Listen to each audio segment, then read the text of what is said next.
Finally ঠান্ডা পড়লো। আমাদের কলকাতার দিকে তো একদম ঠান্ডাই নেই, এখানে তাও যে একটু ঠান্ডা পড়েছে। শোনু, তোমার ঠান্ডা লাগছে? শোনু একেবারে গায়ে সোয়েটার লাগিয়ে, ওরে বাবা, দোহারের মধ্যে বসে পড়াশোনা হচ্ছে। আজ প্র্যাকটিক্যাল।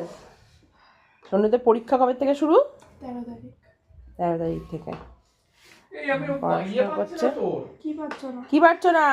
ওর থালা থালা, সরি সরি থালা। লেবু জল খাবে, ভাব লেবু জল খাবে, তারপর বলতে থালায় করে নাকি লেবু জল খাবে। পাচ্ছি না, লেবুর কাপ। কি পাচ্ছ না? ঠিক ওয়ার্ড নয়, থালাই ঠিক। থালাটা নাকি ঠিক ওয়ার্ড? আচ্ছা তোর কেন আনতে এটা মনে হয় যে থালা? তুমি জাস্ট বলো থালা। কেন থালা মনে হয় কেন? থালা